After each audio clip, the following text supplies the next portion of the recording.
In the early 1990s, researchers investigated a right whale found floating dead off of Grand Manan Island, here in the outer Bay of Fundy. They discovered a bruise so big only one thing could have made it: a ship. And it wasn't the only one. Ship strikes were killing too many right whales. Even if the ship spotted a whale, there wasn't much they could do about it. The first thing I ever learned from a ship captain was, even if we saw a whale and put the boat in full reverse to try and stop its motion, it would take 2 miles for a large vessel to stop. And of course, it was a safety of navigation issue because nobody in a boat wants to hit anything. So the best thing is just not to have whales and ships in the same place.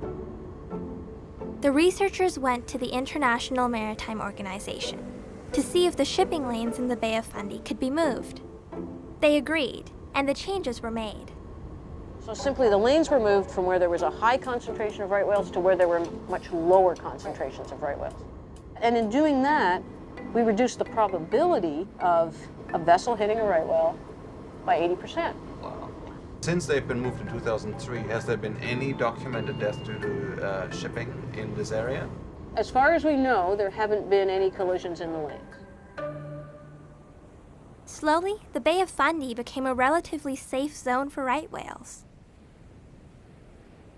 But then they stopped coming. Knowing that the ocean is warming and that the food right whales like to eat does better in cold water, researchers looked north. Sure enough, the whales were heading for the Gulf of St. Lawrence.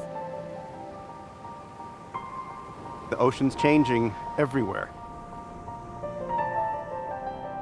So the Bay of Fundy's been warming, and animals are probably having to prospect further north. Maybe there's more food up here. Probably right whales knew that this was an area that they would go in their ancient history, but now they're coming back into this area with higher numbers. But the whales pay a high price for chasing food to a new place.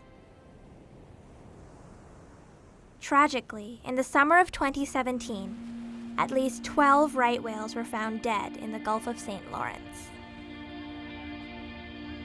Desperate to understand the cause of this unusual number of deaths, a team of researchers and concerned citizens towed some of the casualties to shore to study them.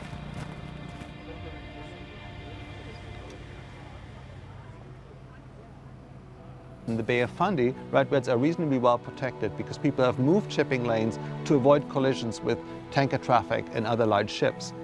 In the Gulf of St. Lawrence, we haven't yet made these adjustments. It's one of the busiest shipping routes in the world. It's also a rich fishing ground, so there's various threats for the right whales to encounter that they're not prepared to meet. And boat collisions aren't the only human-made problem for right whales. They can also sometimes get entangled in fishing gear. These animals will swim along with their mouths open, so anything that's floating around could potentially just go in. And then as soon as that happens, they might, get caught up. I always think about it too, that when you go for a hike through the woods and you walk into a spider web, and your immediate reaction is to go, and your arms are going everywhere. And that's what I picture for these animals. Because we see some really crazy loops around their arms, and you're like, how did that happen? In some cases, when a right whale becomes seriously entangled and keeps that gear on its body for a period of time, it may be hampered in the way it swims, in the way it feeds, and so the animal loses body condition, and when it dies, it probably just sinks. Fishers, fishery managers, scientists, and activists are all working together to find a solution. Nobody wants these whales to become extinct.